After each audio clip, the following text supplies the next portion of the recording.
여러분 안녕하십니까? 대깨문TV 정성태입니다. 공수처법이 국회 본회의를 통과했습니다. 관련 법률 공포 그리고 시행 준비 등의 절차를 거쳐서 이르면 2020년 7월 늦어도 2020년 12월 안으로는 공수처가 출범하게 됩니다. 원론적으로 옳은 일이라고 여깁니다. 그간 경찰, 검찰, 법원과 같은 사법기관 일탈에 의해 국민적 원성이 비등했음을 부인하기 어렵습니다. 아울러 고위공직자 사이의 부정부패 또한 국가 경쟁력을 저하시키는 요인으로 지목되기도 했습니다.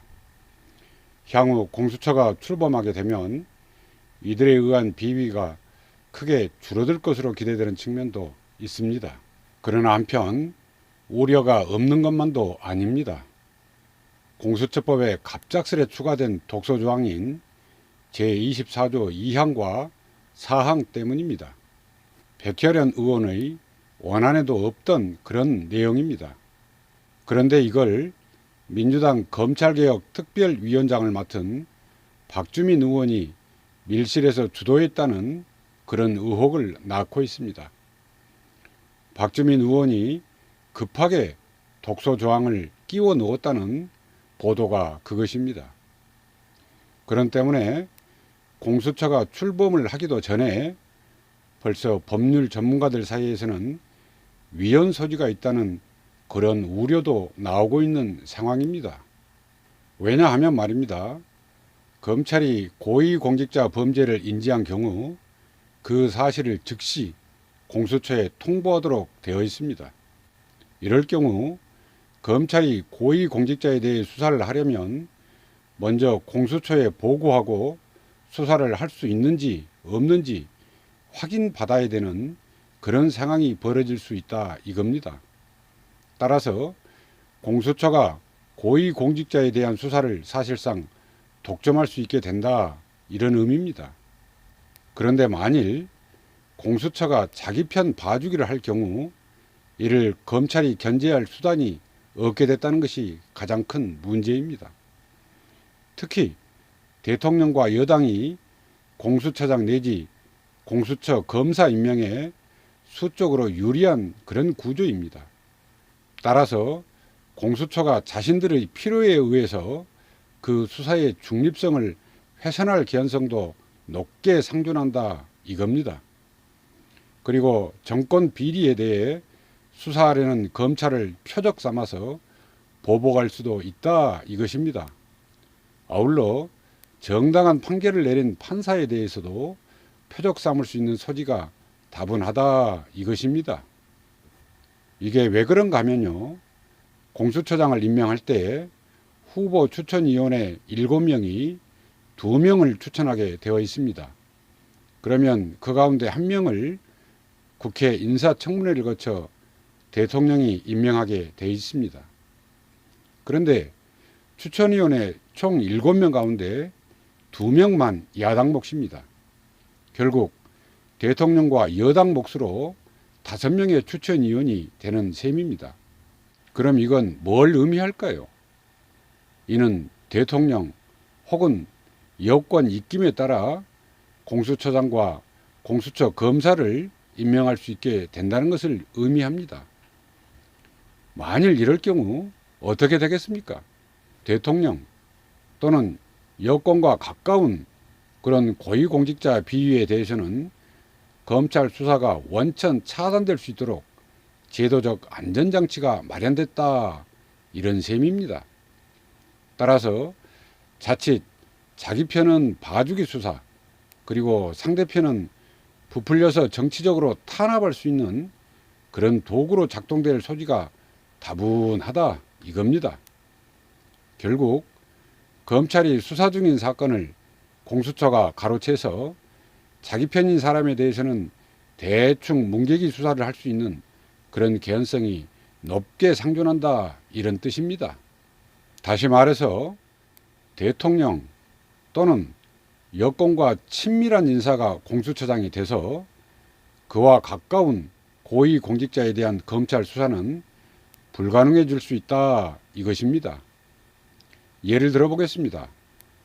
독소조항이 그대로 있는 상태의 공수처라면 지난 박근혜 정권 당시 소위 문고리 3인방에 의한 국정농단 같은 경우 이를 공수처가 사건을 가져가서 적당히 덮어버릴 수 있었다 이것입니다. 그리고 현재 문재인 대통령 30년 지기로 알려진 송철호 울산시장 선거 공작 의혹 같은 경우는 또 어떻겠습니까?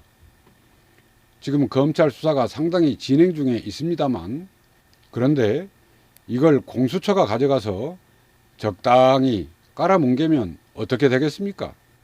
조국 전 민정수석, 유재수 전 부산시 부시장 같은 경우도 크게 다르지 않을 것입니다. 바로 독소조항 때문에 자칫 정권 비리에 대한 수사를 방해할 수 있는 그런 공수처가 될 수도 있다 이것입니다. 아마 이런 염려가 있어서 한편에서는 공수처 무용론을 주장하기도 합니다. 그러니까 윤석열 검찰총장이 살아있는 권력에 대해서도 수사를 잘 하고 있는데 무슨 공수처가 필요하겠냐, 그런 주장인 듯 싶습니다. 그런데 말이죠, 검찰총장 임기는 2년 단임으로 되어 있습니다. 2년 후면 검찰을 떠나야 한다 이것입니다. 그런데 후임 검찰총장이 권력과 한통속으로 놀아난다면 어떡하겠습니까? 검찰 인사권을 쥔 집권 세력이 인사 불이익을 비롯한 온갖 전횡을 일삼으면 그에 견딜 수 있는 검사가 그리 많지 않을 것입니다.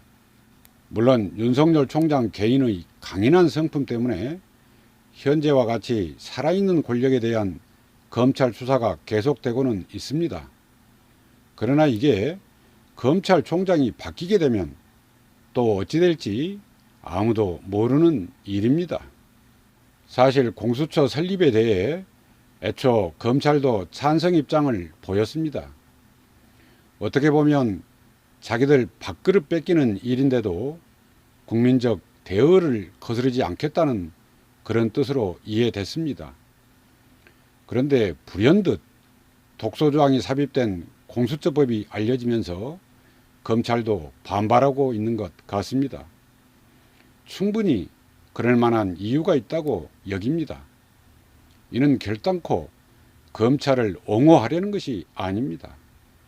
지난날 자신들이 저지른 업보 때문에 공수처 설립까지 불러오게 된 측면이 큽니다.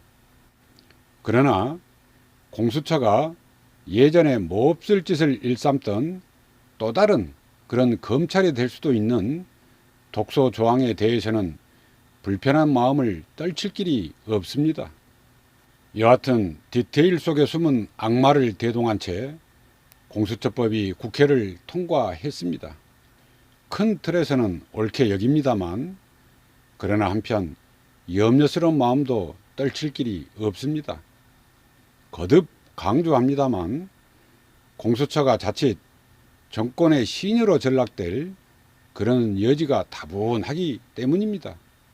이게 국가 백년 대계보다는 집권 세력 치부를 가리기 위한 방패로 급하게 밀어붙인 것인지 그런 우려스러운 마음 또한 금할 길 없게 됩니다.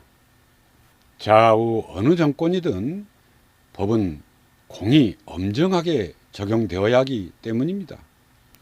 그것이 공수처 설립의 근본 취지일 것입니다.